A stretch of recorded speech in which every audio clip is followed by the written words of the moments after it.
So I'm sitting there losing my shit. This new character emerges off of a bus. He has a gun. Okay. He has a gun. What? And everybody in the crowd is pointing at me and shouting. What's up, nomads? Welcome to your new favorite travel podcast, Two Beers Till Takeoff, the podcast that delivers expert knowledge, the information you won't get in your guidebooks, and a story that's guaranteed to make you say, what the fuck, or your money back. B, you know our episodes are free, right?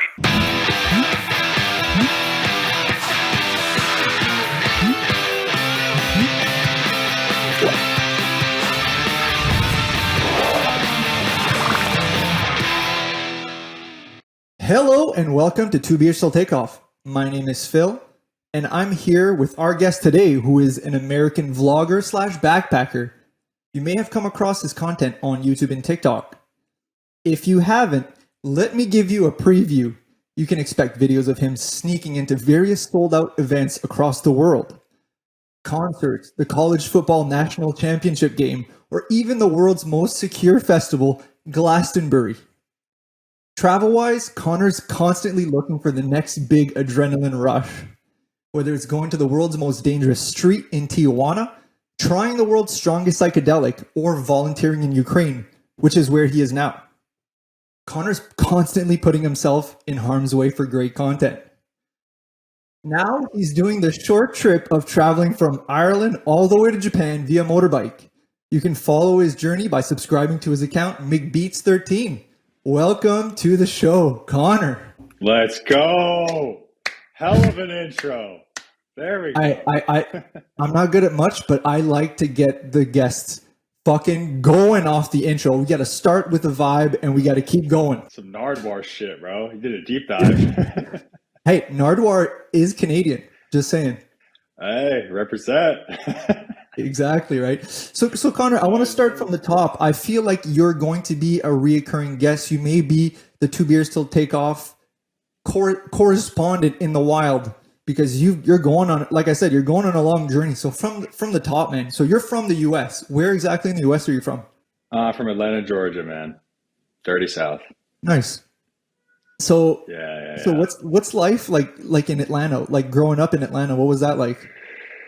Just a regular ass suburban existence, you know, going to school, going to college, just regular ass white people shit, you know?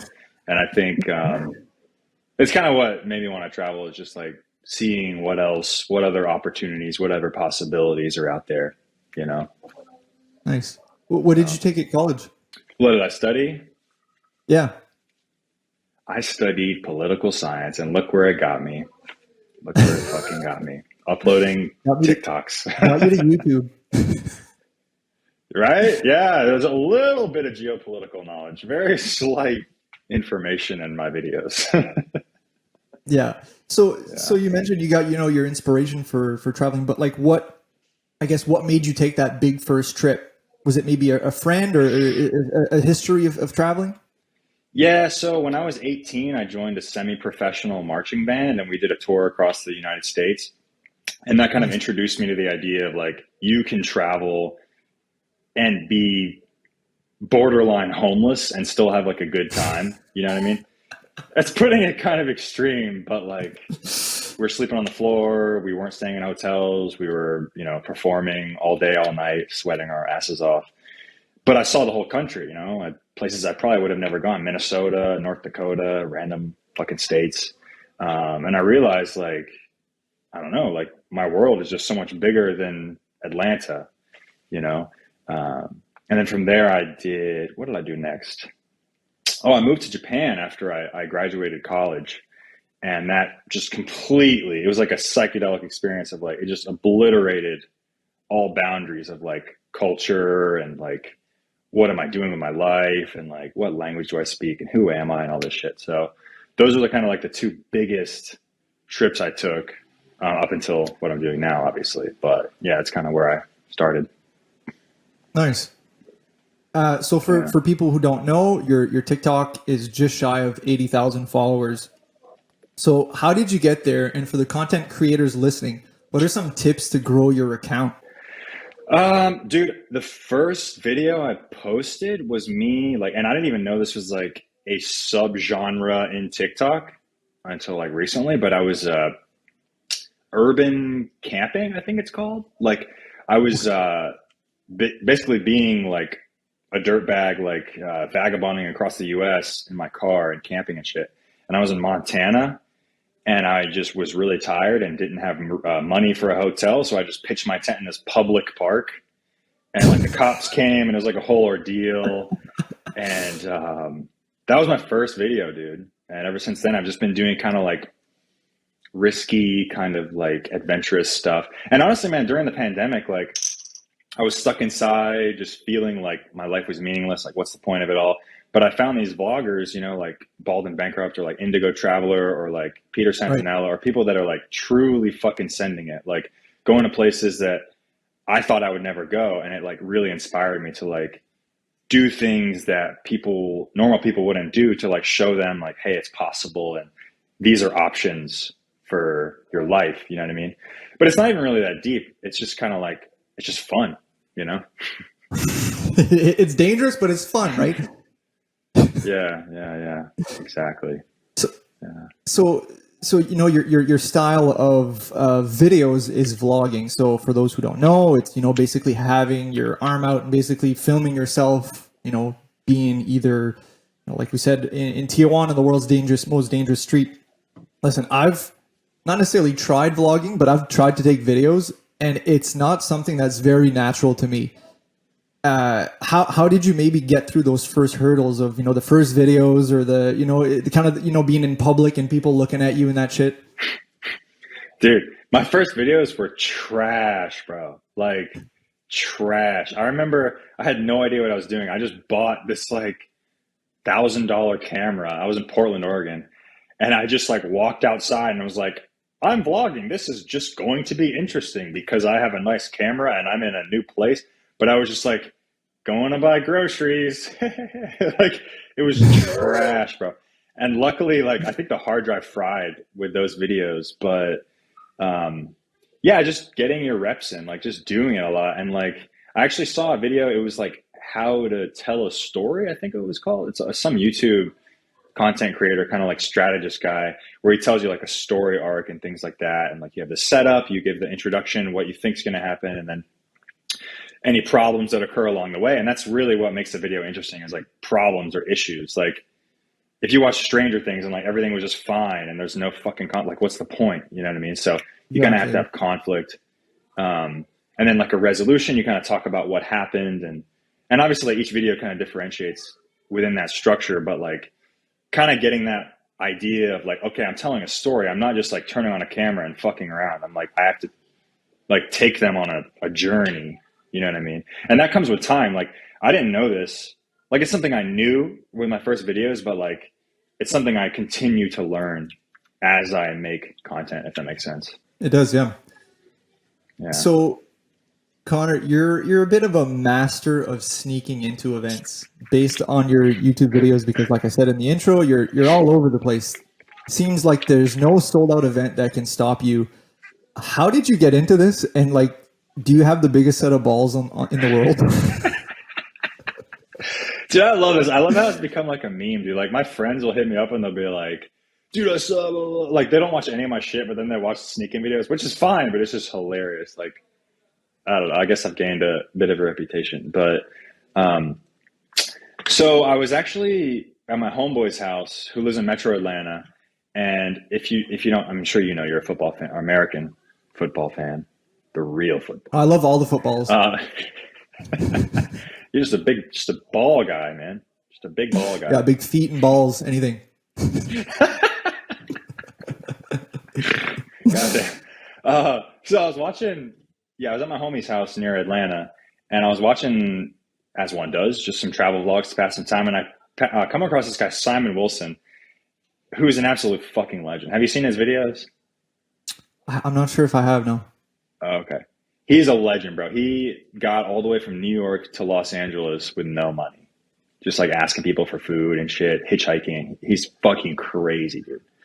So he has one video where he sneaks into a really big event. And I watched it, and this was Friday, and sometime in November of 2021. And I finished watching the video, and I'm like, dude, he snuck in. It was so easy. He just had a camera. He pretended to blah, blah, blah. Like, he had this story he told people and got in to this huge event.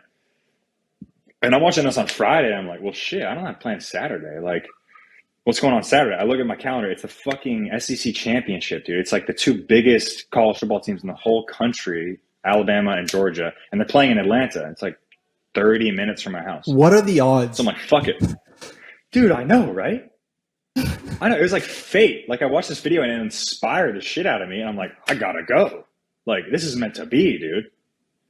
You know? So Saturday, I like was kind of debating, like, am I gonna go? Like, this is crazy. And like, dude, before I make any good video, I always feel like a sense of dread and anxiety and like panic attack. Like, I couldn't feel my feet and I couldn't fucking walk. And I was so scared. I'm like, I'm about to do some dumb shit, dude. But I left and fucking, I don't know. It really helped to have a camera, like with a microphone. So I was like, oh yeah, I'm with media. And oh, by the way, important fact, I was in the marching band at Georgia. And so I had some of their merch from like years ago that I just kept. So I wore it. And then I have this camera and I have this story like, oh yeah, I'm with the fucking media team. Just let me in, blah, blah, blah. But Mercedes-Benz is like a fucking fortress, dude. It's like Alcatraz. Like, they do not let people in. So if you watch the videos, like 8, 9, 10 people where I'm just like telling this bullshit story. And then finally it was just so crowded that some lady just let me in, dude. It was a miracle. Wow. And so where'd you, I watched the one that you went to the national championship, but not the SEC championship. Where did you watch from? Dude, I got in the handicap section on the lower level. So I was like standing above, I had really good seats. It was like on the 40-yard line or something. I Googled it and it was like $1,500 seats. Like box level shit.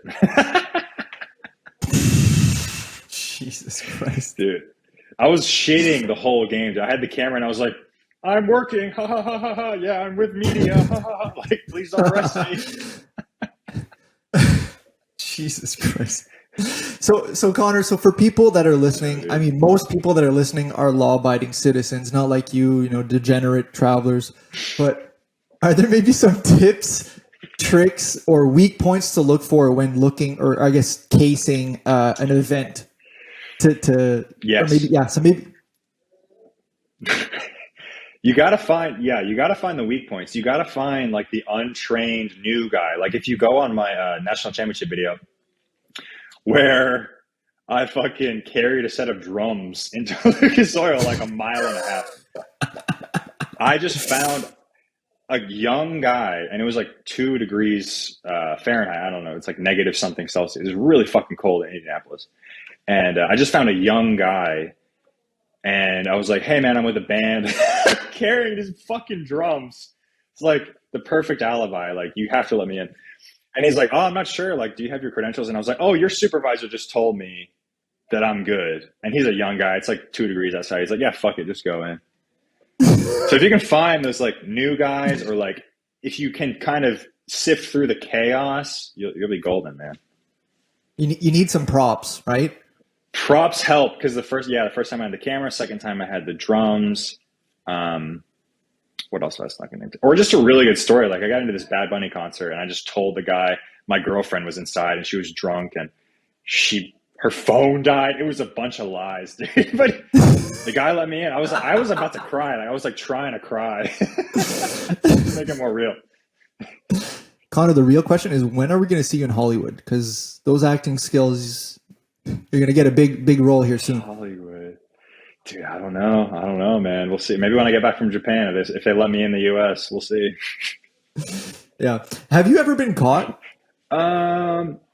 So short answer is no, but like, there's always a really fine line with sneaking in, because when people tell you no, it's them just basically saying like, I don't buy your bullshit. But like, if they don't have evidence, then, you know, they can't really do anything. So like, with the Bad Bunny concert, I just had a story, and like, it could be true. He doesn't have like irrefutable evidence that it's not true. Or even with the media thing, like, what are they going to do? Like, Google me and fucking, you know what I mean? And they're so busy. Like, how are they going to even prove it? You know, take the time to check and Yeah. Yeah, you should have seen the SEC video, dude. Like, if you guys watch that, it's pure chaos. Like, I went at the perfect time. It was like 30 minutes before kickoff. There's thousands of people. They're just swarmed. People are being pricks to the gate people. And I just come up like a nice guy, like, I'm with press and I have this wristband and the camera, and please. And they just let you in. So it's really just about like, yeah, I guess acting or like being smooth and kind of like seeing the weak points, you know? People take notes. Yeah. Yeah, dude. I would love, if you guys sneak into somewhere, you should tag me. I would love to see, some, who my work has inspired.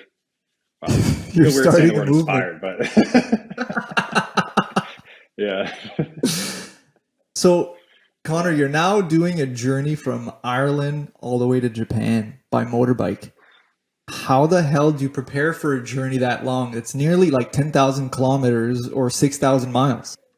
Preparation. See, I'm not really a preparation guy. Like, I spent a few hours Googling the visas. How am I going to get into China, India, Pakistan, Iran, shit like that? But, I mean, outside of saving money, well, I sold my car. I mean, that's a big one. Like, I got a few grand for that and I don't know. That's a few months on the road, but I don't know. I don't really know how you prepare. I don't know if I'm really an advice guy. Like, I feel like I have this like weird mental derangement where I'm like, I'm not sure if I could like, in good conscience, like recommend people do this. You know what I mean? For the sane people. Don't. Yeah, fair enough. Yeah, but so you start from Ireland and you're into Ukraine now. So like, where have you been on the journey, and maybe what have been some of the highlights? Yeah, so I'm on my 7th country: Ireland, Wales, England, France, Germany, Czechia, Slovakia, Ukraine. That's 8. Okay, never mind. 8 countries. I really, honestly, I had a good time in London, dude. I have this video, like the London you've never seen before robbery in East Ham, and I had a good ass time making that video, dude. It's like, I don't know if your listeners are from the US or Canada or whatever, but it's almost like we're Newark. We're about 40% Canada and then about 20% US. Okay. So it's kind of like sleazy, like Northeast, like Newark, New Jersey, or it's just like low income fucking, you know what I mean? On the Jersey Shore? Yeah. Like lots of pollution and like people don't give a fuck and there's crime, whatever. But I had a good ass time there, dude. Like, it just had a lot of personality, a lot of charm. And I witnessed a robbery on camera and just, I don't know, it just had a lot of personality. It's like way outside of, because it's like a big theme in this podcast to do like off the beaten path shit. And like, I was in London and I was seeing like Buckingham Palace, fucking whatever, like the Royal Guard. And it's great, but like, you see that all the time. Tourist shit. It's what? It's tourist shit. You already know what you're going to see before you get there. You've seen the Eiffel Tower a million times. You've seen Buckingham Palace. Yeah, it's in a fucking guidebook. Like, you don't really need to go. Like, just fucking Google it. You know what I mean? But like those places where you have like truly authentic experiences, I value a lot. So when I was in East Ham and there's Romanian guys passing me blunts, there's chicks robbing stores and shit. There's like Hindu temples. I'm like, what is going on? Like, where am I? Like, to me, that's the most valuable travel you can do. So I really like that place. I guess, to be fair, dude, like I had a good time in Paris, but it was just so damn expensive. I don't know if I could like recommend it. Same with Germany. Way too fucking expensive. Expensive? Do you mean like meals, accommodation? I know the beer's not cheap. Everything, dude. Like in Paris, hostels were like 80 euros, like $85, $90. It's in high season, right? It's true. That's true. But yeah, so I think England, obviously sneaking into Glastonbury was a good ass time. London was sweet. And now I'm in Ukraine and like, I honestly love it here. I'm in Lviv and people are amazing. It's like the hospitality, it's like levels of Latin America or like, Mexico, Colombia. Like, people are amazing here, dude. So yeah. Nice. I'm loving it. So I guess switching on to the topic of Ukraine. So like, why did you decide to go to, a country that's at war? Yeah, it was kind of like on the same vein as earlier what I was saying. Like during COVID, I felt stuck and I couldn't explore the world. I couldn't like see what was out there. And I discovered these vloggers that would go to places that no one else is going, and it like really gave me a sense of like, I don't know how to put it, like I was alive again. Like COVID, it felt like it killed me. Like I was just at home, not doing shit, not making money, not leaving the house at all. Like literally for the first month of COVID, I did not leave the house, dude. I was afraid to put on the mask, didn't leave the house for a month. So then I was watching these vloggers, and it just gave me this sense of like, I don't know, like fulfillment and joy. And like, if I can do that for somebody, then that's sweet. Because I mean, honestly, like, who's going to go to Ukraine? You know what I mean? It's like, if I go here and I show people what it's like, then it's like they've been, they can kind of get a sense for what it's actually like outside of what the news tells them, Yeah, because the news says it's basically completely bombed, and yeah, it's crazy how their story just doesn't line up with what oftentimes is the reality. Yeah, I mean, the sad truth is, like, people love the drama. You know what I mean? It's even on YouTube. Yep. Like, my most successful videos are like dangerous places or like whatever, like these dramatic titles and stuff, which is fine. Like, it's it's what sells. But like at the end of the day, like if your job is to inform the public, like if you're the news outlets, then you should give them kind of like the full story. You know what I mean? Yeah, not just stick to drama or what sells or whatever is clickbait. Yeah, I mean, to be fair, like, I don't watch the news, but like if the news was, like everything is fine in Lviv, or like local baker bakes bread and does not get shot, like, is that really news? You know what I mean? So no, we've gotten to that point where they have to make a story out of nothing. Yeah. So I've seen your video of you crossing the border from Poland into Ukraine. What can you maybe tell the listeners that haven't seen your video, who should potentially go watch your video, but like, how was it crossing the border? Okay, so to be fair, in that video I was still in Poland. The video where I crossed the border is coming up this week. So if you're watching this, it's already released. Go watch it. Please subscribe. Maybe it's 13. But yeah, crossing the border was weird. Like, if you've crossed the border into the USA and to Mexico, it was very similar. Like, you're going from this, like, not that Poland's a world power, but like they're part of the EU. So like, I guess they're a world power. They're, they have deep pockets. They're rich. It's a safer country, whatever. So you're going from Poland, which by the way is not really a rich country itself, but like contrasted with Ukraine is like insane. Other parts of the East. Like the guard towers, the roads, everything, dude. Like everything is just, they have less money, to put it bluntly. And it's like, actually one of my first YouTube videos was me walking from the US to Mexico. Like I was in some border town in Texas. And it felt the same. Like you go from Texas, like the most rich state, one of the richest states in the country, to Mexico, where it's just like, damn, dude, like they're fucking poor here. You know what I mean? Not that everyone's poor, but like the roads it's a big change. Like, yeah, dude. Yeah, it's like obvious. So that was kind of like not a red flag, but I was just like, damn, like we are not in the European Union anymore. Well, was it difficult to get in? Like, did they let you just go in willy nilly, or was it like, did you have to kind of sneak in like you did in a lot of events? No, I would not dare to sneak into a country at war, dude. It's probably landmine and fucking snipers. No, it wasn't bad. I mean, other than like the long queue, like the long wait time, but no, they just checked my registration, my international driver's license, which is just a license translated into like 50 languages, insurance, passport, obviously. Yeah, it was pretty straightforward, dude. I mean, honestly, man, when you see that American passport, I'm sure it's the same with Canada. When they see that like Western passport, they're like, oh, like American, just, fucking red carpet. So it wasn't too hard. It was honestly, dude, I had more trouble getting into Canada. Really? Dude, they searched all my shit. They like kicked the tires. They like looked under the hood. They like searched my bags. Where did you go in Canada? Somewhere far west. It was near BC? what's that little hit? Yeah, it was in BC. What's that little hippie town? Nelson, British Columbia. Nice. Yeah, it was near Nelson. Nice. Yeah. So right now you're in the west portion of Ukraine in Lviv, correct? Yes.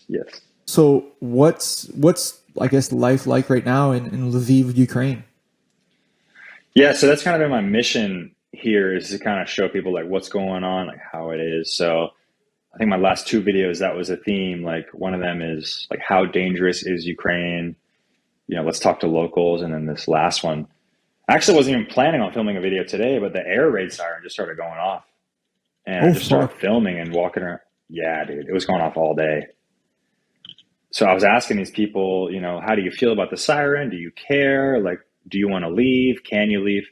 Just kind of giving them, like, getting their general vibe. And like, most people were like, fuck it, dude. Like, we're staying, you know? Dude, even kids, like I talked to kids like 10, 11, 12 years old, and they're like, yeah, we don't care. Meanwhile, I'm like a grown ass man-child, whatever. And I'm scared shitless. You know what I mean?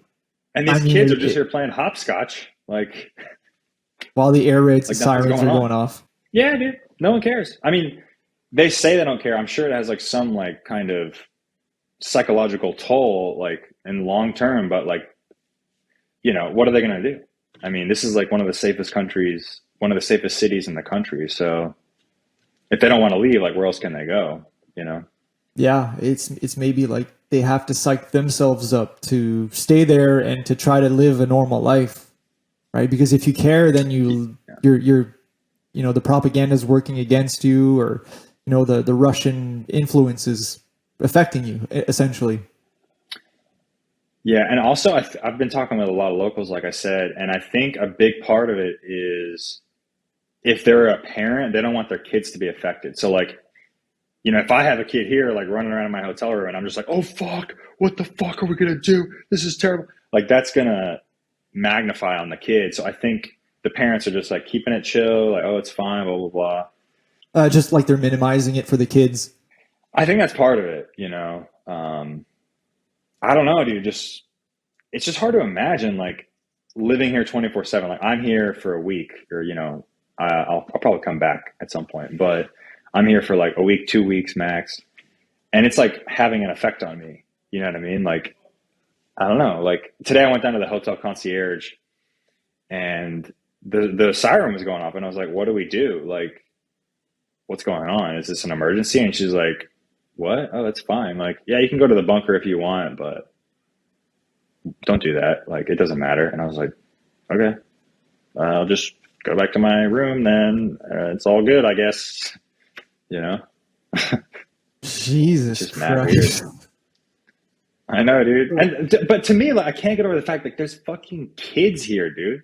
Like, there's kids, and they're just like, today I like went to the center, they're playing in the fountain, eating ice cream, the sirens blaring in the background. Like, it's just, I don't know, it's just weird. Like, life just goes on here, you know? That's fucking crazy. Like, for you getting that firsthand experience of seeing what it is like, I can't fucking imagine what that's like, because we've followed it on the news for so long, since March that it's been going on. So it's crazy that you're there to witness it, because it's definitely a moment in history that a lot of people are going to remember.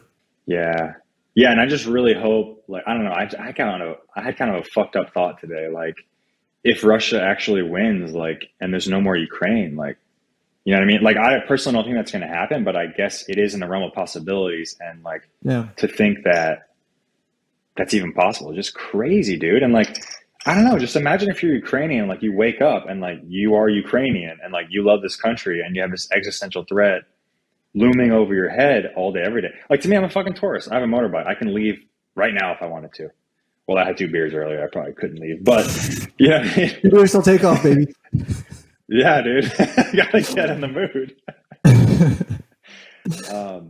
But you know what I mean? Like, it's just hard to actually imagine, you know? Especially being from like superpower countries. Like, we have such a hubris and ego about it, at least in the US we do. We're protected by these countries, we're protected by these two huge oceans. Like we've never had an international war on our own soil. Like it's hard to even imagine. There was one, like. and I'm pretty sure that the British and Canadian did burn the White House, but I mean, that's been a while. We're friends now. We're friends. We're friends, okay? You bastard. See, that shows how much I know. I'm not a history buff. But yeah, it's just crazy, man. Like, I don't know. And like the more I travel through Europe, and kind of my whole goal with this, like Ireland to Japan on a motorcycle, is to kind of see like how culture changes as you go through this, I guess you call it a continent, like Eurasia. It's like two continents. Yeah. But, like the more I'm here and the more I'm actually learning about shit. And there's like this deep history between all these countries like Germany, Poland, Slovakia, Czechia, Russia. Like they have like, they go back and forth for thousands of years. And it's just something that like we don't have in the US. And it's so hard to imagine. Like, dude, the Ukrainian people, they fucking hate Russians, dude, because of, thousands of years of history and like them fucking them over and all the genocide and famine and like all this stuff. And I don't know, it's just hard to put it in perspective being so far removed from it, but actually being here is like, damn, it's powerful, man. Yeah, it's like what you're speaking of is like the Iron Curtain that, in I think it was 89 that it was taken down and then the USSR dismantled. But like, for example, I saw the example of what you're saying of how much the East hates Russia, right? Because when USSR pulled out or dismantled, Russia took every single resource from all these countries and made them, all their currencies are now like devaluated, all the resources, a lot of the resources have been taken away. For example, I was in Czech Republic in like 2012 and I went to go see a hockey game and it was Russia playing an exhibition game against Sweden, but it was just in Czech Republic. And just seeing Russia scored a goal and just to see the crowd's reaction, like people were like, fuck you, fuck, like we're like booing. And it was just like nothing I've ever seen, but it's just like you're saying, like a history of what they've done. It's quite apparent that they don't like they don't like Russians. Right. It's so funny how sports is kind of the outlet for stuff like that. It's like cathartic. You know what I mean? It's like those like normal ass like, yeah, no, dude, teams, battle. Absolutely. Yeah. Yeah. So Connor, you're in Lviv, like we were just saying. I just want to get back to Ukraine just for a second. And it was, I did look into it and I was pretty sure that Lviv was bombed, but it was bombed in March of this year. Going around the city, have you seen any like evidence or like, have you seen some of the damage that's hit the city? No. So I think, there was the one I saw was like April. It was like a tank or like a shipyard or some like military strategic point. Am I right about that? They got bombed? Yeah, I think there was like ammunition there or something like that.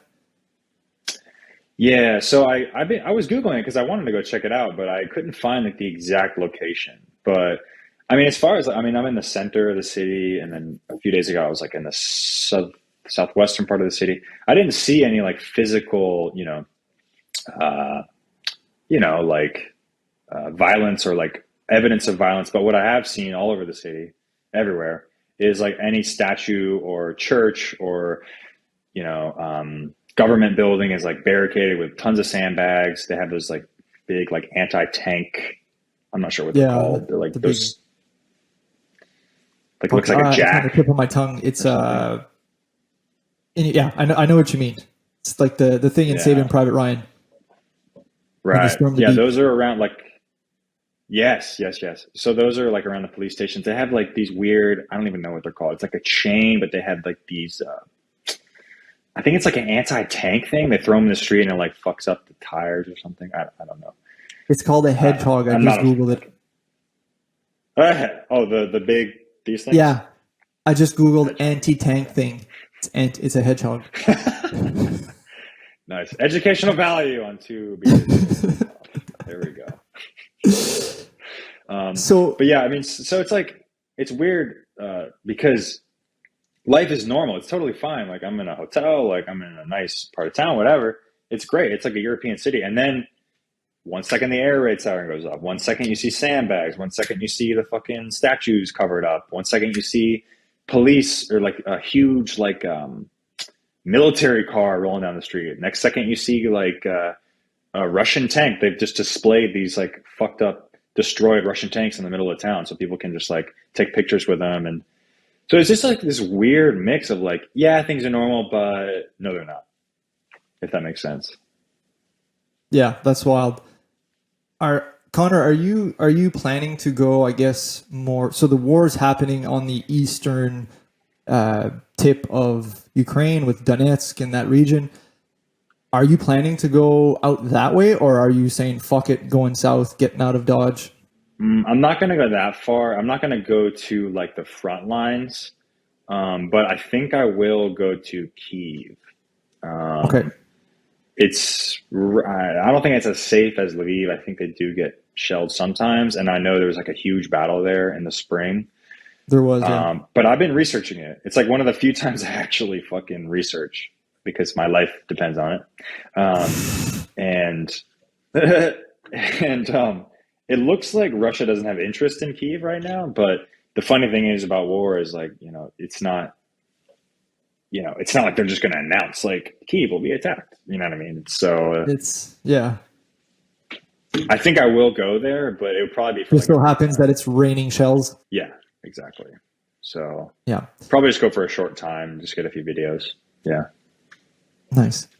So Connor, I guess we should maybe steer back onto course because today you did not come to talk about, your journey or your time in Ukraine. You've come to talk your stories actually about Colombia.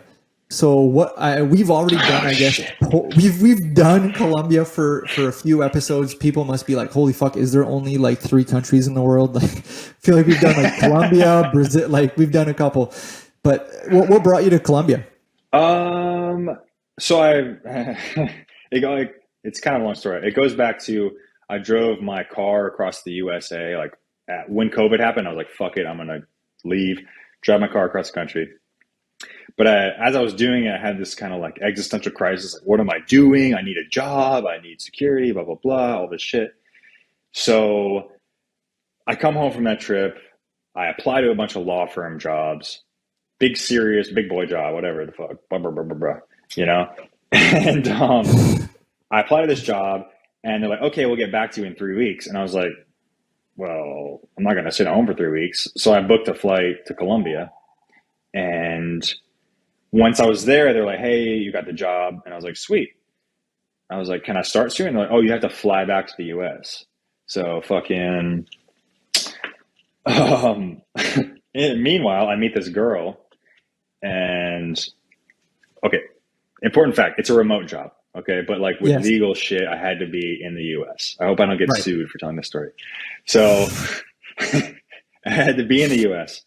And I meet this girl who's into IT and we start dating and stuff. And I really like her. So I'm like, I'm going to stay, I think. But then the job is like, oh no, you have to come back. So I'm like, okay, fuck. So I go to the airport, I get on this plane, say goodbye to homegirl. And I'm literally on the plane, ready to leave. And then my new job sends me the IT security, like, here's your credentials, here's your authentication, whatever the fuck. And I emailed to my girl at the time and I was like, hey, could I like spoof my location? Is this possible? And she's like, VPN, totally. Baby. And I was like, all right, fuck it. Yeah, VPN. Just got off the plane, dude. I literally walked off the plane. They had to like give my passport a special stamp. And I was just out of there. I just stayed in Colombia for 4 months. Yeah. There you go. That's the way to fucking do it, eh? Yeah, dude. That was another one of those moments where I was like, what the fuck am I doing? But it was amazing, What a fucking legend. All right, Connor. So we've gotten to know you a bit, but I want the listeners to get to know you a bit more. Let's get into Q&A. Q&A. So welcome to Q&A, Connor. This portion here is just to get to know, like I said, just to get to know you a bit better.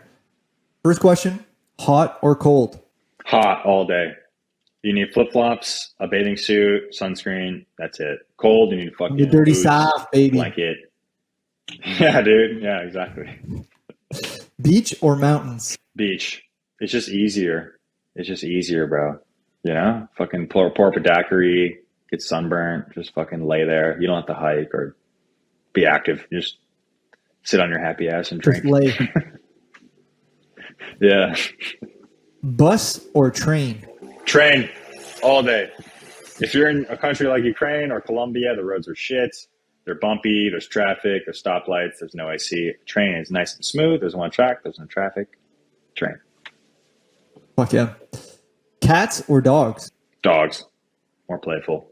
Bigger hearts. Not serial killers like cats. Yeah, I'm on board with that one. When you get home, they actually give a shit that you're there, and they show you love. Yeah. Yeah, exactly. Top or bottom bunk? Bottom, dude. Bottom. Just fucking roll in, roll out. Easy. What is your favorite sports team? The Georgia Bulldogs. UGA, Go baby. dog. Dogs Hey, on what a top. big win, though. Do you think they're going to do pretty good this year now that they've lost half their team to the first round in the NFL? See, I didn't even know that. It tells you how much of a fan I am. I mean, knowing the Dogs and just knowing any Georgia sports franchise, we will swing very far in either direction. Like, I think that season after the Falcons lost the Super Bowl, we were just trash, like, immediately. So I would not be surprised if the Dogs do the exact same thing. You guys still have the quarterback, though. I forget his name, but he was very good. Oh, yeah. Okay. So I think some of the offense is still there. I know the big pieces of the defense, like Nakobe Dean, Devontae Wyatt, Jordan Davis. I'm forgetting people. Louis Cine. Like Yeah, that was like the crux of our fucking... Yeah, that's how we won the Natty, was a defense. So yeah. How was the party after that one? it was legendary, dude. And my seats were so good. Like, yeah, you know that I snuck in. My seats were so good, dude. I was sitting next to like the lieutenant governor of Georgia and like fucking Supreme Court members and shit, just like dapping them up, like, let's fucking go. It's incredible, dude. If you had a superpower, what would it be? Ooh, I want to say like stop time, but I feel like that would get super out of hand because I'm like late for everything. You know what I mean? Like I was late for this today. I'll probably be late for my next fucking appointment. It'd be so nice to just like stop time and like get on or just like walk to the next destination or whatever. Or like someone asks you a difficult question, just stop time. You know what I mean?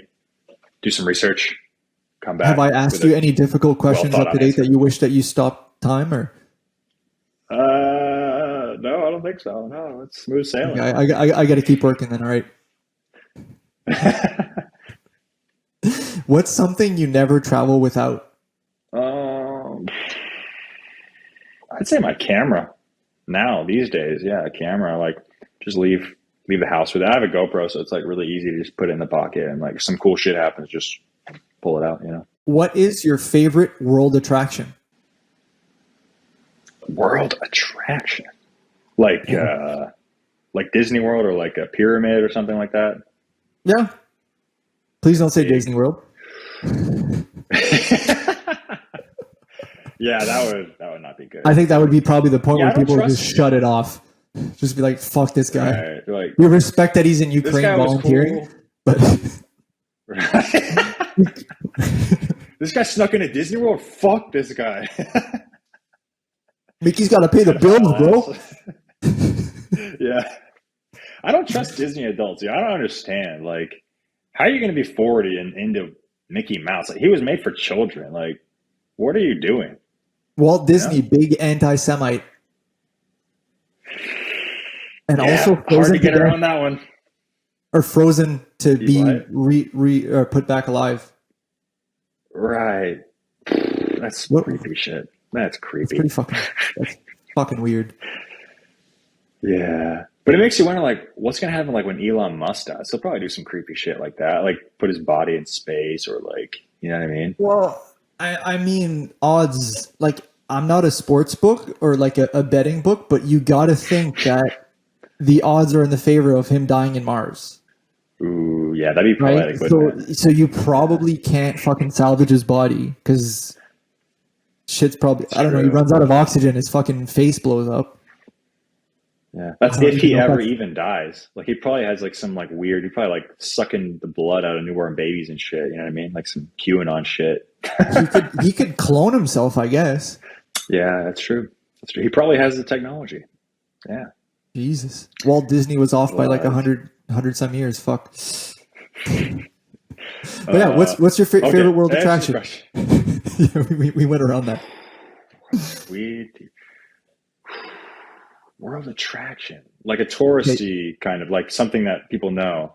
Eiffel Tower, pyramids, Rio de Janeiro, the Christ the Redeemer, Statue of Liberty. I don't know. I mean, I really like Chichen Itza. It's the pyramids in the Yucatan of Mexico. I really like that. That's cool. And just like thinking about how those like ancient people thought about stars and shit. And like that happened at like similar times across human history, like Stonehenge, Chichen Itza, Machu Picchu, those like megalithic, I think they're called, like Maybe. stone structures, like studying the stars and shit. I think that's really fascinating. It's fucking like I don't even think that I think we can do that, but like to build a structure example that like the sun crosses at the equinox, you know what I mean? Like how the fuck did they do this?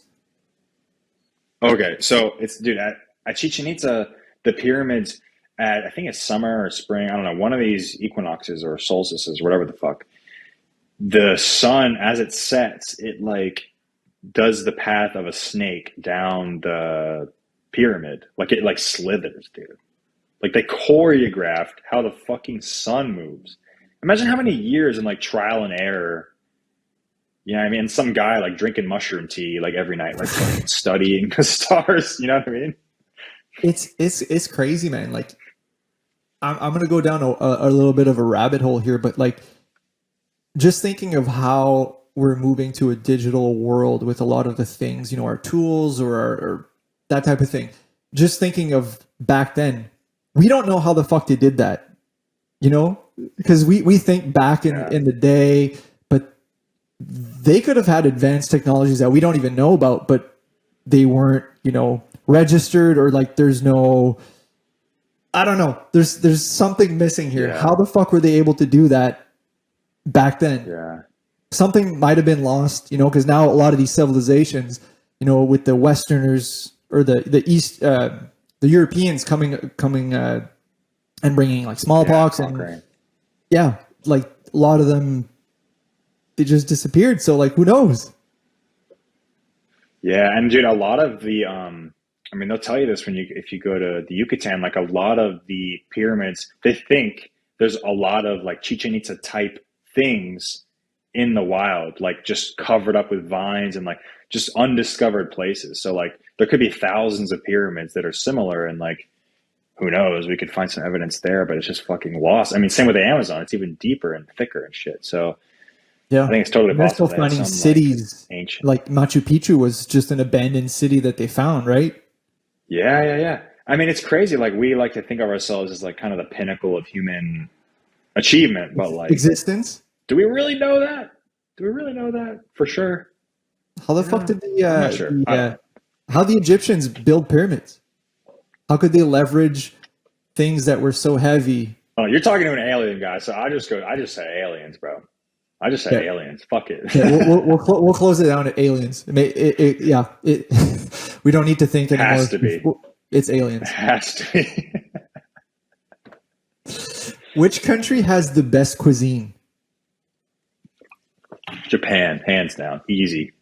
Japan, all day. You can walk into any restaurant, and there's an 80% chance it's going to be mind blowing, and like a 90% chance it'll be good as fuck. You know what I mean? Like, it's just cool. You can just walk around, explore, follow your nose. It's good, you know? How many other countries can you say that there's an 80% chance of a success when you go to a restaurant? When you go to a restaurant, not many.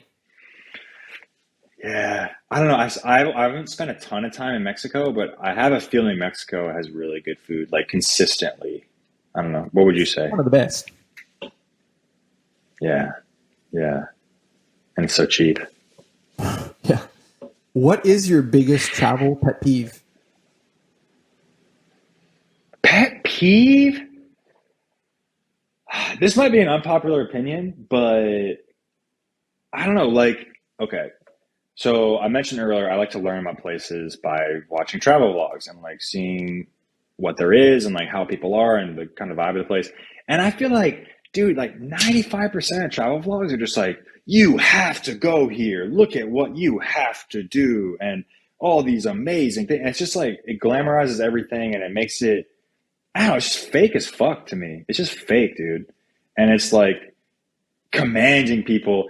It's not really commanding, but it's just like, I don't know. I just don't like to hear like things you have to do. I'm like, nah, dude, like if we're really trying to have a unique experience and see the world from like new eyes, then no, I don't have to do anything. Like I can just walk around and just explore and do it on my own terms, you know? Give me the facts and I'll make that decision. Yeah, exactly. Exactly. And I think that's the best travel stuff. I mean, the best art, really. They just like present you with some information and like you're processing it and they're not like spoon feeding you, if that makes sense. Yeah, it's almost like that they're doing something, and because they did that, you have to do it because it makes the video obviously more clickbaity, right? Yeah, I mean, I get it. Like, I get the YouTube hustle, but I don't know, dude. It just feels dishonest. Like, I don't know. I'm more of like a Bourdain kind of style. Like, you just kind of walk around and like figure it out, as opposed to like read a guidebook and follow it directly and like, you know what I mean? And like, I don't know. Just there's no fun in that to me. Yeah, rest in peace. That was a tough one. Legend, bro. Legend. Yeah. Tell us your best travel hack. Travel hack. I think, you know, I don't know if I could give you anything like super original here, but I mean, obviously meet locals and like stick with them because they're going to be your homies. They're going to get you through it. Like here in Ukraine, English isn't widely spoken. I just got back from drinks and lunch with two Ukrainian girls that one of them is actually by day is a fixer. So she like will go and like journalists will come and she'll, you know, take them to restaurants or like take them to newsworthy places and shit. And I don't know, you just find people like that. And I found her just by fucking, it's actually in one of my videos. I was just at a place, just running an errand, just like a regular ass. I was fixing my hard drive. And I met this really nice Ukrainian lady. And then she like gave me this girl's number. She's like, oh, you have to find this girl. You have to like go out with her, blah, blah, blah. I'm like, okay, sure. So I think if you can kind of like, dude, she was like the best wingman ever. The girl's a model. Like she owns a fucking modeling agency. It's insane, dude. But I think when you just like open yourself up to receiving like that local knowledge and just like take things as they come, then good things happen, you know? So now I have like a hot girl to like lead me around town. I'm like, fuck it. That's cool with me. You know? Tough day on the job. Right? What's the most underrated country? Ooh, that's a good question. That's a hot question there, Phil. That's a good one. Did you think of that? I think I read it somewhere. It's a good ass question. Socrates? That's a good ass question. Yeah, Shakespeare. One of those great thinkers, you know. Shakespeare, Phil, Socrates. Underrated country. Ooh, that's a good question. I couldn't rightfully say Mexico. People know about Mexico. Yeah, I guess just to jog your memory, like for example, we've had like I gave Montenegro. A lot of people do Croatia. A lot of people do Italy, but they kind of don't think about Montenegro yet. The view from the Kotor Castle, which the Kotor Castle isn't much, but the view from that castle is probably one of the best views I've ever seen in my life. It's like a bay, and you just see mountains for days. It's beautiful. That's beautiful.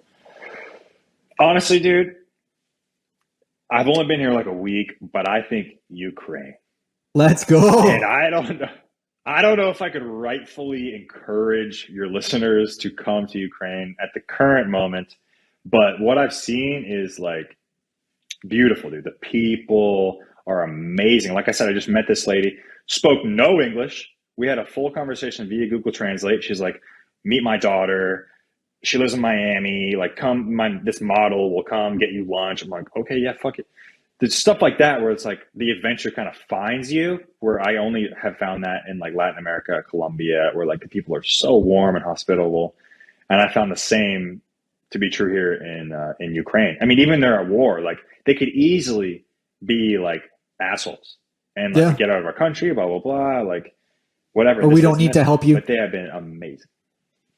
Yeah, exactly. Which that would be totally acceptable. Like, I totally understand if someone's busy or whatever, they don't want to help me. But yeah, dude, Ukraine's been incredible, and it's affordable. And like, I'm in Lviv. It's like a very it kind of looks like Paris, honestly.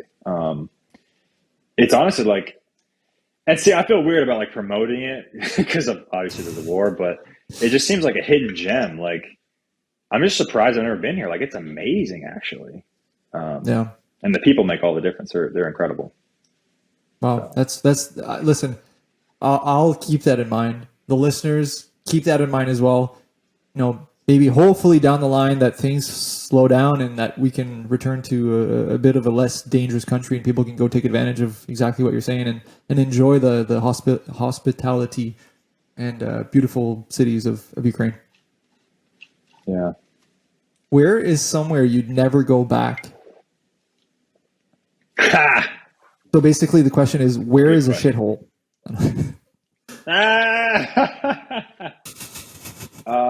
Where is somewhere I would never go back?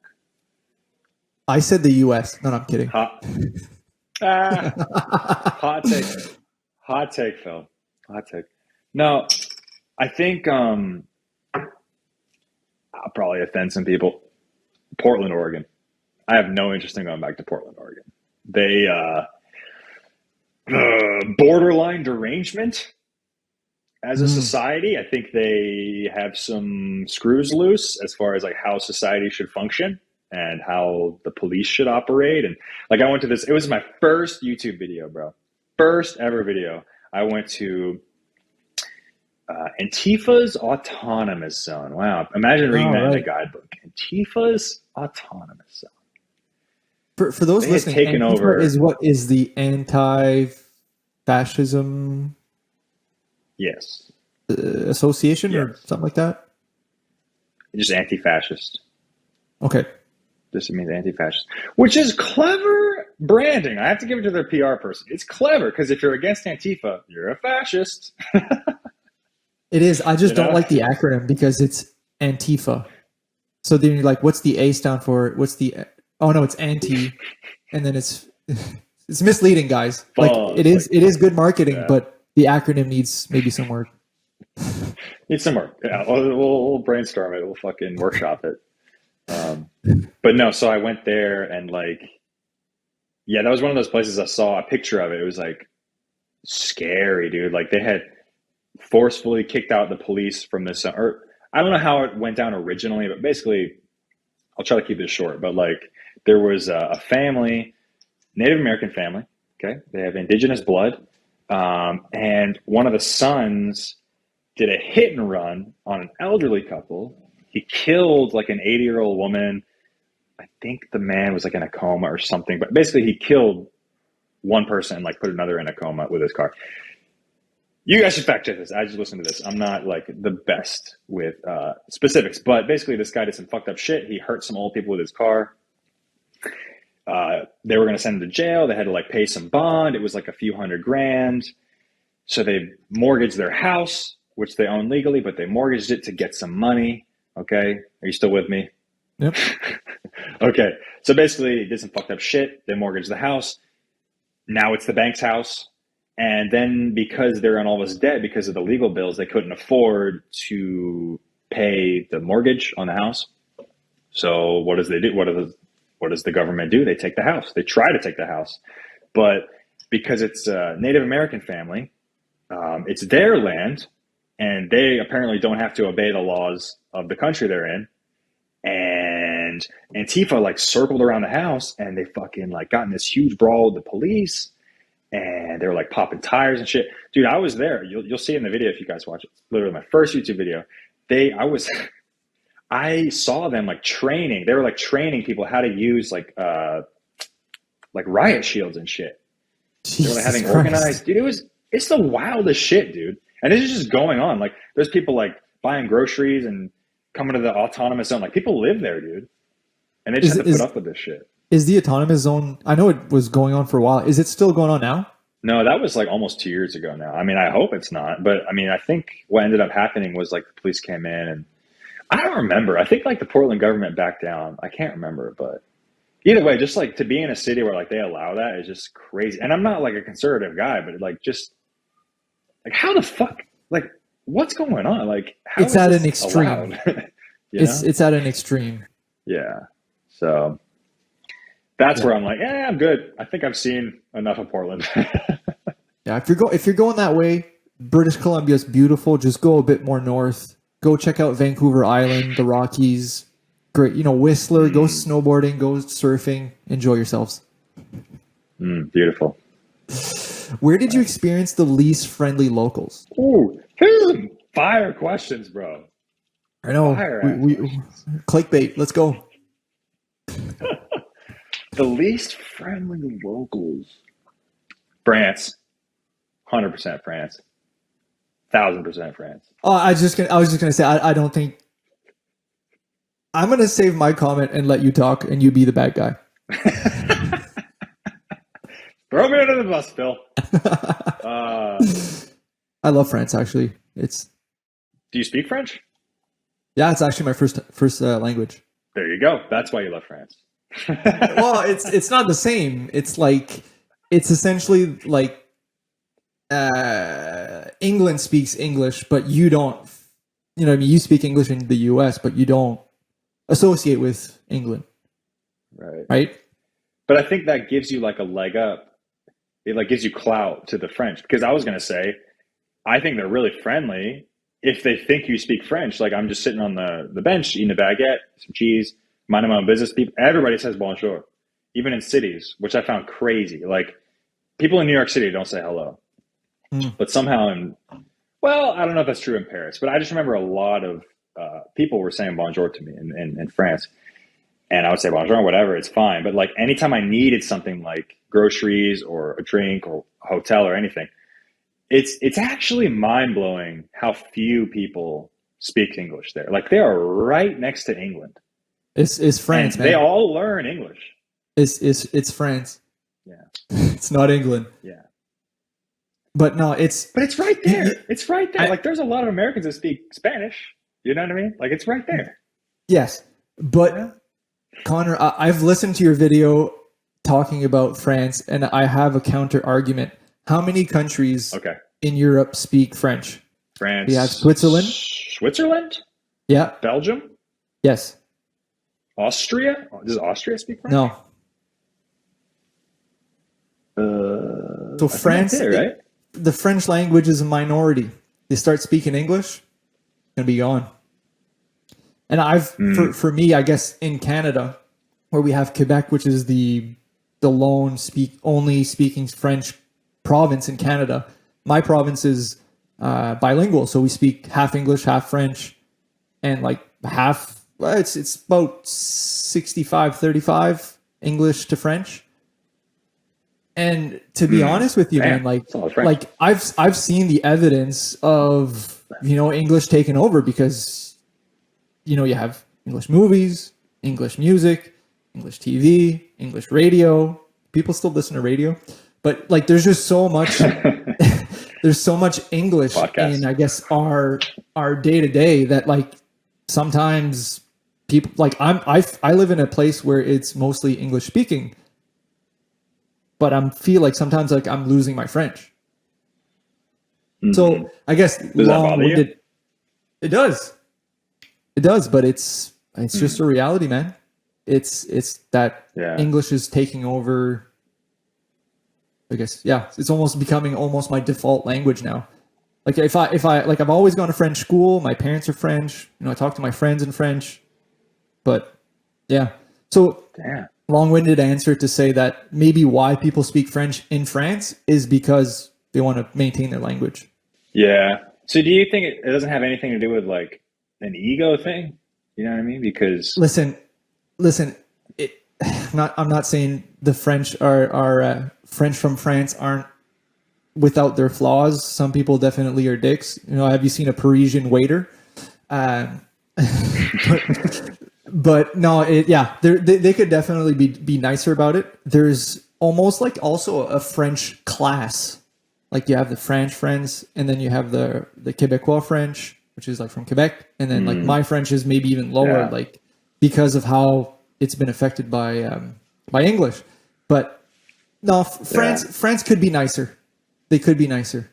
They've got nice things, beautiful beaches, but it could be a little bit nicer. Nice wine. Yeah.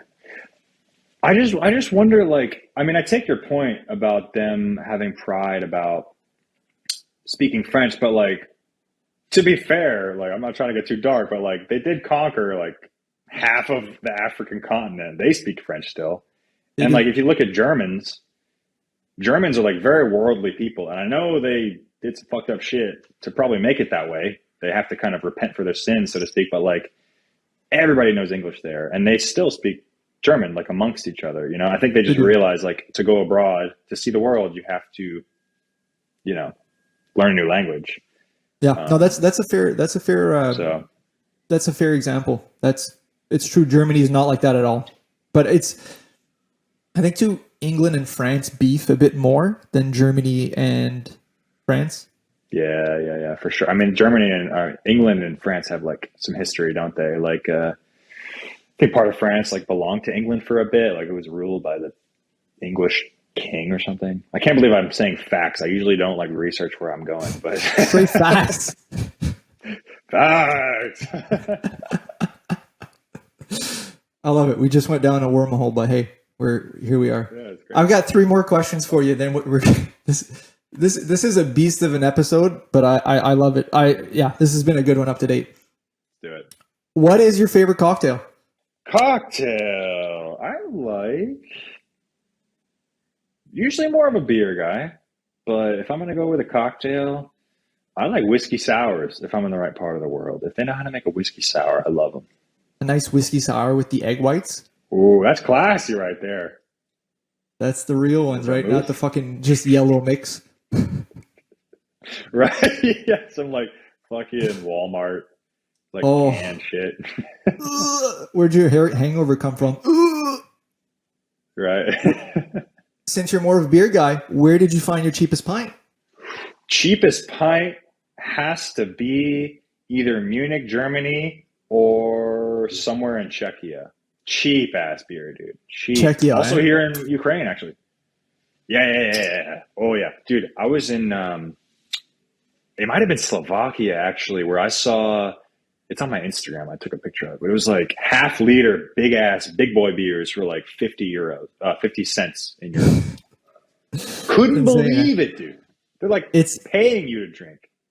In that part of the world, Germany, you know, like Czechia, 500 milliliters is a normal beer. It's a beer. It's crazy. Like, Americans, we think like everything's bigger over here, but no, dude.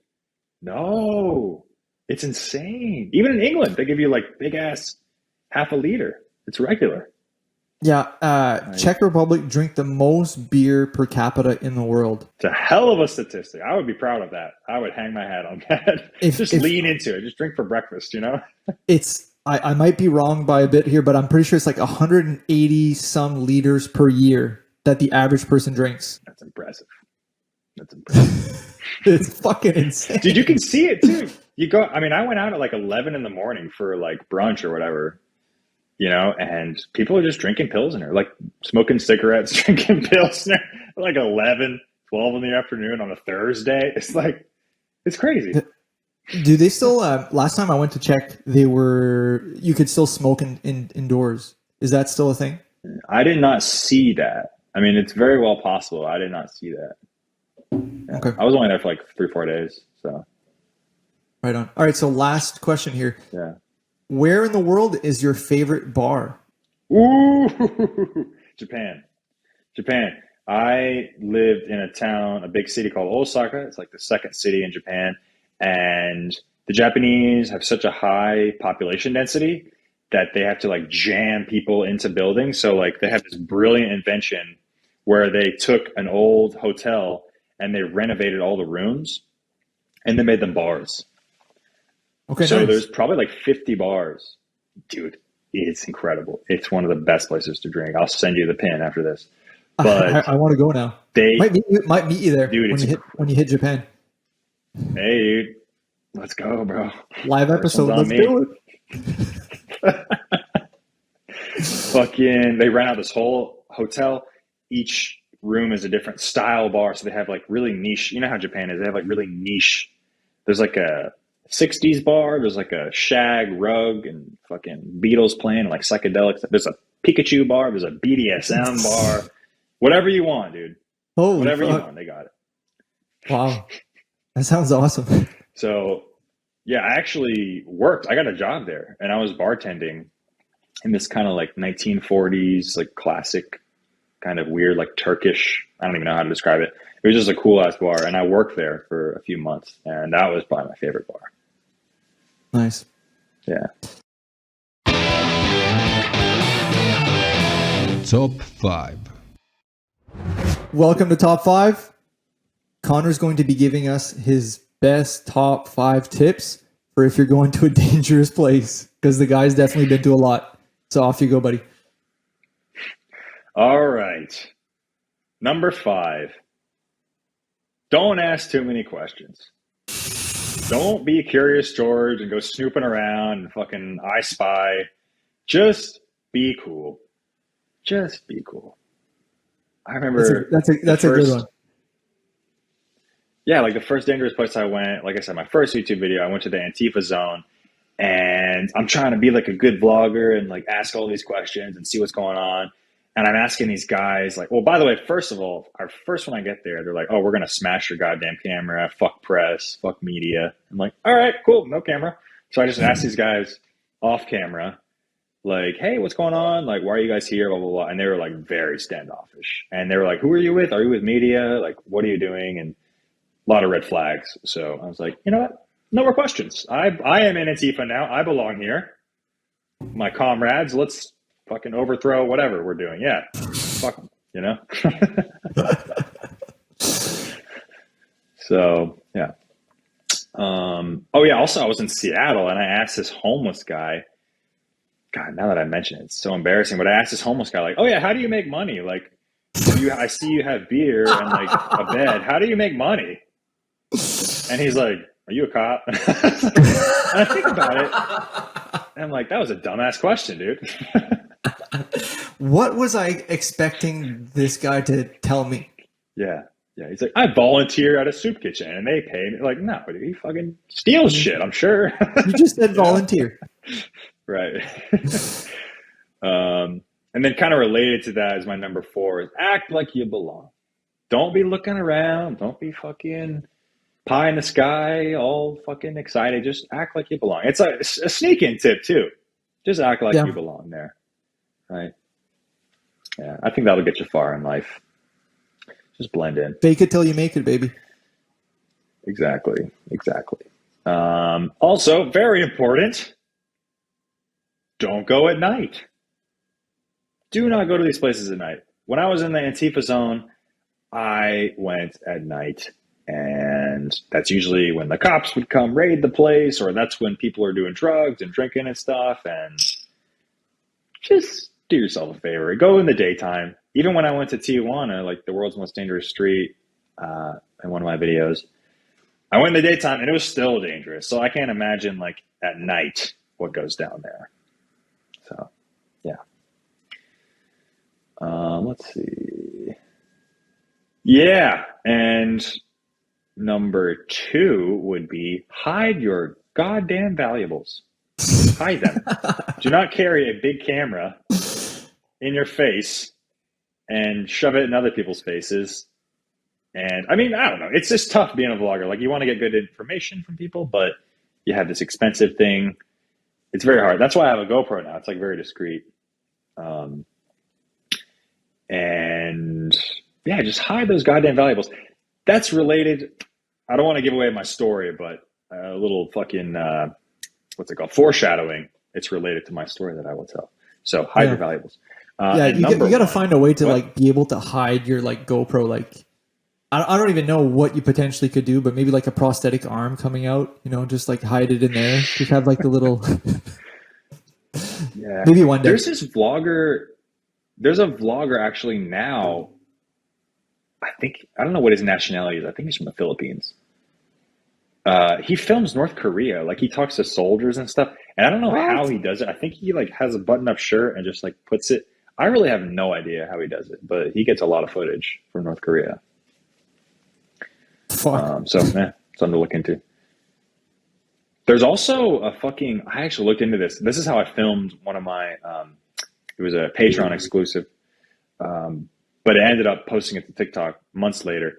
But I've actually filmed like in depth in the world's most dangerous street. So there's actually a setting on your iPhone where you can turn off the screen but it still records. It's like real sneaky, but you can actually do that. So look into it.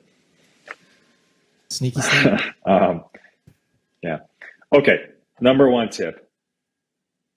If you don't learn anything from this podcast, listen up.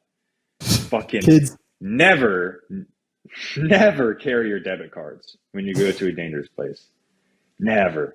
Because they can just take that shit. They'll clean you out. They'll put a gun to you. They'll ask for your PIN code. I've heard stories, man. In Colombia, 42069. But I heard stories in Colombia, dude. Like, you know, it's much better from the Pablo Escobar days, but still, it's not Canada. It's not Japan. It's not the UK. Thank you. It's still. Y'all are safe. You know? Oh yeah, very safe up there. Yeah. What's your secret? Make it cold 10 months of the year. Nobody wants to come. Right. Yeah, it's so hot in like Los Angeles and shit. People are just getting angry at each other. I think so. Yeah. Okay, so I heard when I was in Colombia, there's a scam that girls do. Like they'll meet you to go on a date. They fucking come back to your apartment, whatever, and then they'll like blow this like powder. It's scopolamine. Scopolamine, right? yeah. Yeah, we've talked about this on a past episode. It's the devil's breath, and it basically knocks you out, or you don't know what's going on. You basically black out, and then they can make you do basically anything you want. And yeah, dude, it's funny that you mentioned that because I watched a video of a guy on YouTube describing what happened. Basically, he went out with this girl. He was in Cartagena. Girl somehow gave him the scopolamine, whether blew it in his face or I don't know what she did. And the guy woke up the next day in an alley and just finally went to his hotel, looked in his bank account, and noticed that like $15,000 was gone. Jesus Christ. And he's not getting that back because it's an approved transaction. He entered his PIN code. Yep. And the Colombian cops won't do shit. They won't do shit. Nope. But still, go visit Colombia because it's awesome. Just don't bring your debit cards out. Dear God, do not bring your debit cards. Jesus Christ. Now that's a great tip.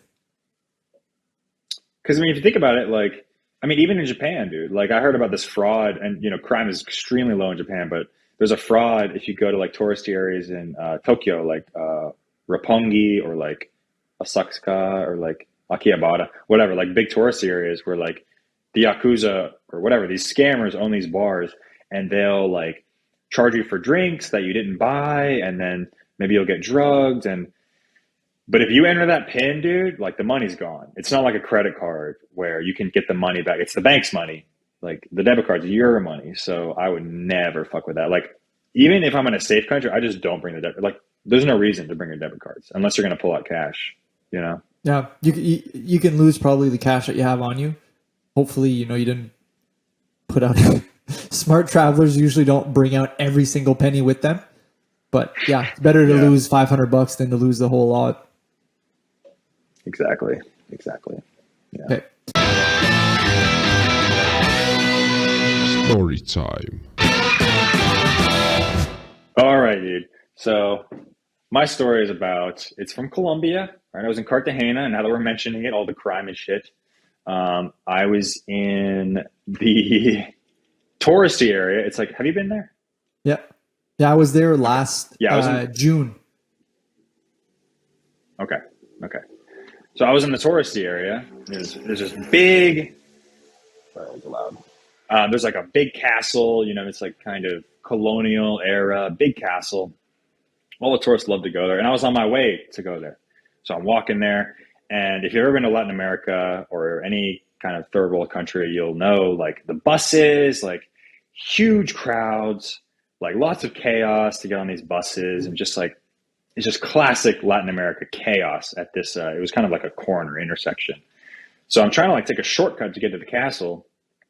And if anyone listening has been to this area of the world, they know the salesmen there are very pushy. So they'll kind of touch you. They'll like grab you to get on the bus. They'll like, entice you, like, amigo, whatever, come here, get on the bus. I'll give you a good price, whatever the fuck. They're really pushy. So this guy is kind of like nipping at me, I guess is the best way to put it. He's kind of like touching me, like, hey man, get on the bus. I'm like, nah, bro, I'm good. I'm going to the castle. And he continues to follow me. He's like very close, probably a foot or two away, like less than a meter. Is he a pretty big guy? Big Connor taker? No, I could, yeah. He was a small dude, right? 1-2 Mayweather? Fucking, yeah, so he's like, whatever. I just thought it was like normal salesman shit. Like, it's annoying. It's really annoying, but what are you going to do? Like, you're in Colombia. It's fine. So whatever. I just ignore him. I keep walking. And this is where my tip comes in. My number 2 tip. Hide your goddamn valuables. I had my phone in my waistband, right? I'm wearing like basketball shorts and the phone's like popping out. And as he's kind of, enticing me or nipping at me to get on the bus, he starts snatching from my phone, dude. In the middle of the day? He like, middle of the day, dude. Middle of the day. What a fucking guy. Yeah. So he starts grabbing for it. He tries 2-3 times. I like push his hand away. And like, this is all kind of like primal instincts. Like I didn't even, what's it called? Consciously like know what was happening. I was just kind of like batting away. Like, what the fuck is happening? Like, why is he touching me? Blah, blah, blah. And he gets the phone, right? And then he pulls out a fucking knife, dude. He has a knife. Connor, hold on a sec. So I've been to this castle. Is that the one by the water? The Castel? Yeah. So you're just in the front there, like where all the tourist buses. No. So I hadn't gotten there yet. I was like, I was on the way, and I was trying to like take a little detour around these buses to get there sooner. If that makes sense. There's like going from, I guess, the old town to that castle. Like my girlfriend and I, we went to, like, I wanted to get it like a Colombia jersey. We've actually walked that, and it's actually fucking sketchy. My girlfriend was like, let's turn around. Like, this is like, but I was like, whatever. We're going to the Adidas store. Like, it can't be that bad. Got there, and it was like, it's a bit sketchy. It's pretty sketchy. So I understand. Yeah. And that's the thing is I feel like people, when they travel, they want to go to these touristy places, but like in reality, they're actually more dangerous than like hanging with the locals. And that's not, I'm not trying to make a blanket statement for the entire world, but like in this situation, they know you have money. They know you're a Westerner. They know you don't speak the language as well as they do. They can call their friends over. Like they have the power in that situation. You know what I mean? So this guy's like snatching for the phone. I'm like batting his hand away. He pulls a knife, and I'm like, take the phone, dude. Take the fucking phone. Okay, we're done. Clear my browser history, please. Snatches the phone. Right. And by the way, this was at the end of my 4-month Colombia trip. So I thought all my photos were gone. I hadn't backed any of it up. It's like thousands of pictures, vlogs, bank statements, all that shit. It's all just out there at this point. And I'm like, oh fuck, like this guy has my phone. I'm fucked. And then all these locals are like, corte, like run, take your phone back. And I'm wearing Chacos and like fucking Adidas shorts. And I just start running, dude, without even thinking about it. I start chasing this dude down in fucking chacos. What's a Choco? It's like a sandal. Like a, Okay. Yeah, like a strap-on sandal. Okay. Yeah. Like the lesbian sandals. Like, right? what is it? Like And I'm blanking. The Birkenstocks? Is that like that? kind of, but Hold this on, is let more me Google like it. you like. Yeah. Yes. It's like hiking. Okay. You can hike in them. It's like the 90s sandal. Yes. Okay. Okay. Sorry. Continue. So I start chasing this motherfucker down. In my chacos. Totally ill prepared to do like a Jason Bourne style chase scene, right? And by the way, as I'm running, I don't even know what's happening. Like I'm just obeying the orders of these people yelling at me to run. I'm like, fuck it, I guess I'm getting my phone back. So this guy disappears into the big crowd of these buses, like 4 or 5 buses. People are yelling, shouting, honking horns. You know how it is. Yep. He's just gone. And I'm like, well, that's it. There's 4 months of photos. There's all my memories. There's everything. It's just gone. Also, like $1,000 phone. It's just gone. And I'm sitting there. My heart's racing. I'm like, damn. Like, what am I going to do? How am I going to recover? Like, what just happened? How am I gonna call my mom? And then, yeah. But then, miraculously, this different guy emerges off of a different bus, right? So I'm sitting there losing my shit. This new character emerges off of a bus. He has a gun. Okay. He has a gun. What? And everybody in the crowd is pointing at me and shouting. They look to the guy with the gun. They say, there's the white guy. They point at me. And I'm like, I'm going to get robbed twice. That's what's happening. The double down. The good old Colombian double down. Right? So first a knife, then a gun. I'm like, damn, this is an arms race to take everything that I have. Right? And the guy walks up to me. I'm like, listen, sir, like, take whatever you want. You have a firearm. The dude hands me my phone. Yeah. Why did he have his gun out? My theory is he saw the guy with the knife. The good old Colombian locals snitched on him and said, he stole that phone. Homeboy pulls the gun, says, give me the goddamn phone. Takes the phone, gives it back to me. That's my theory. Holy fuck. Isn't that crazy? Yeah, I'm speechless, man. So you brought an iPhone to a knife fight, and then the next guy brought a knife to a gunfight, and then lost, and then you got your iPhone back. Yeah, dude. Yeah, and honestly, man, that story is a real testament to the Colombian people. Like, that guy did not have to do that, but he risked his own safety to give me the phone back. Like, I think in Colombia, like, they don't trust the public infrastructure. Like, the cops are basically worthless in Colombia. Sorry if you have any Colombian cop listeners, but it's actually most of our listeners, but yeah, well, I guess we'll just have to take the hit. This podcast is sponsored by Aguardiente.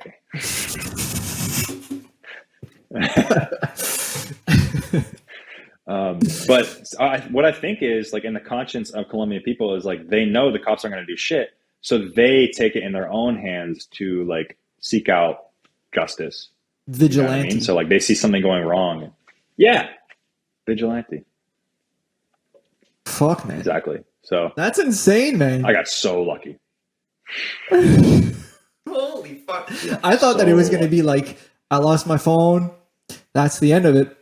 But holy shit. That's like a comeback story. That's like Rudy, dude. Yeah, there's some twists. Holy fuck. No, man. That's so. When we were in Colombia too, we've experienced how nice the locals were.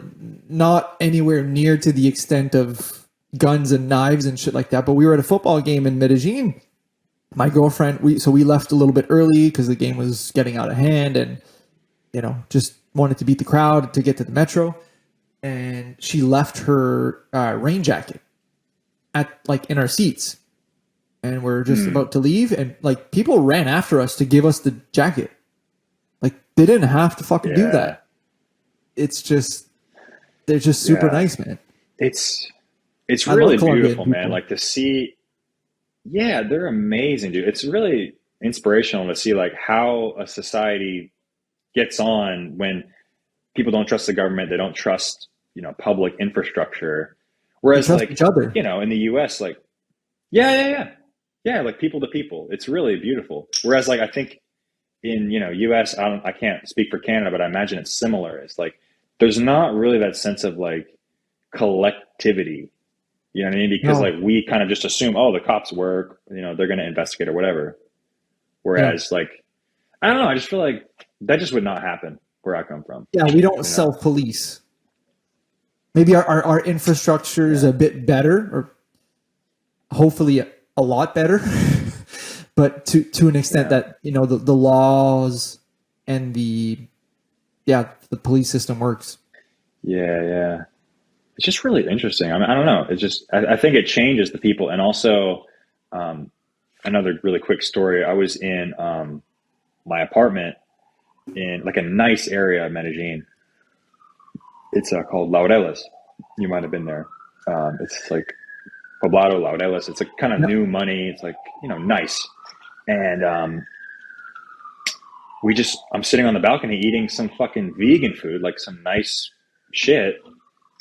My apartment has a sauna in it and like a nice barbecue, whatever. It's like a nice spot, like we weren't in the hood, and we hear 12 gunshots, and dude. And then we heard like all these people yelling and screaming. I'm like, what's going on? So I look over the balcony, and these guys, and this is trigger warning, this is kind of graphic, but these guys had their helmets and they were beating the fuck out of this guy on the ground. And I go down there and I ask, like a bicycle helmet, or like motorcycle helmets, like big, full faced. Yeah. They're beating the fuck out of this guy. And I asked what's going on. And apparently the guy they were beating up had just robbed a girl, and he was running away. And they the locals just came out. Like people just started yelling, rat, rat, rat. He's a rat. Like he stole something. And there's a shop owner on the corner, and he had guns.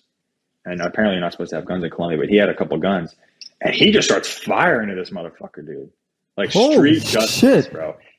He hits him. He goes down. He's like in the bushes, and everybody comes out and just start beating the fuck out of this guy, dude. They killed him, bro. They killed him. Holy fuck.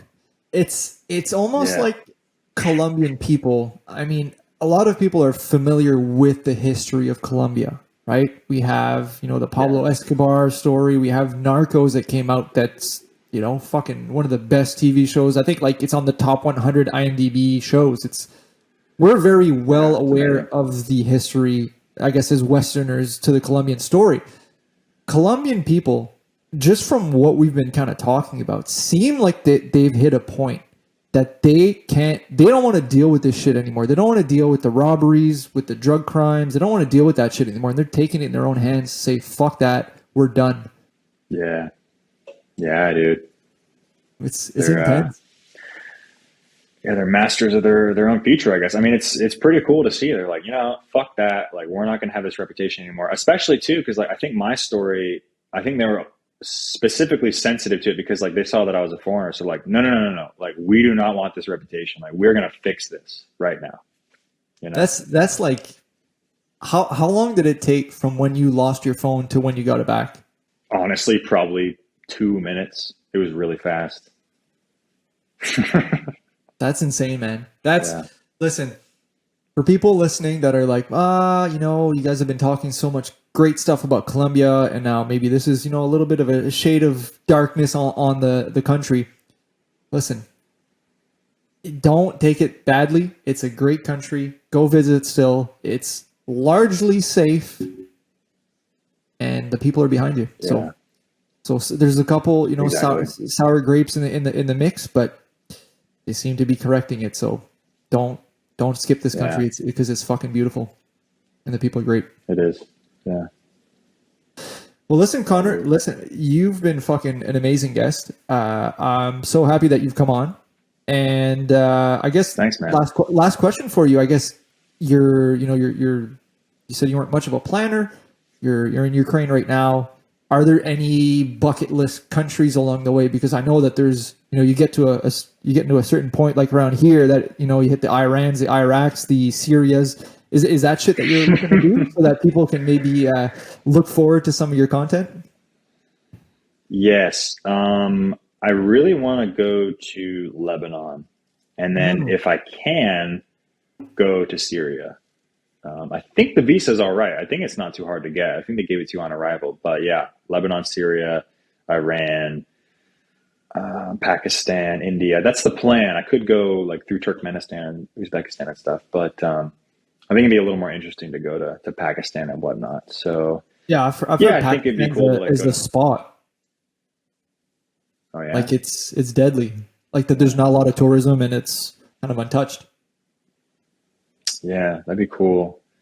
It's funny too because I see like travel vlogs from Pakistan and like people seem to love Americans, which is so weird to me. Like, I don't know, it's just weird. Like we've done a lot of fucked up shit in that country, but still, like they're just really welcoming, But yeah. Anyways, I'd like to go see it for myself. Just a country that's hungry for the tourism, right? If it's untouched, yeah, they're kind of happy to just see anybody. Yeah. So that's the plan. I definitely want to go to Syria. So nice. Check out. I've got a few buddies from Syria. I'll maybe if you want to connect, I can maybe connect you with them if you want. Yeah, dude. Do it. And I guess last question is, we've mentioned your account, but where can the people find you? Yeah, so on YouTube, McBeats13, or you can search Conner McBee, my name. Probably going to change the name of the channel. I'm flirting with the idea. So check that out. Instagram's the same. It's at McBeats13. And then if you really like my stuff and you want to see me get all the way to Japan without having to stop in a country for 3 to 6 months to work and make money, support me on Patreon. It's $3 a month, or make a one-time contribution on PayPal. Help your boy get across 2 continents. It would really help. Yeah, no, listen, it's you need some support, and I hopefully some listeners will definitely check out your stuff and give you a hand. Yeah. So yeah, man, guys. Listen, it's been a great episode. I expect you to be back on because I think this was fucking good. I think. Let's do it. And yeah, man, listen, this was great. Safe travels. Stay safe in Ukraine, and we'll catch you down the line. Thanks so much for having me, bro. It's been awesome. Much appreciated. Cheers, man. Thank you for listening to Two Beers Till Takeoff. Do you want free additional content or just to stay connected with the show? Then give us a follow on our social media platform. That means TikTok, Instagram, Facebook, all of them. Are you in need of podcast production services, video editing, or anything in between? Then look no further than Strut Sound Productions, the official producer of the Two Beers Till Takeoff podcast. Music produced by Alex Gagne. Check out his work in our show notes. Voiceover done by Viking Leo K. See you next week on Two Beers Till Takeoff.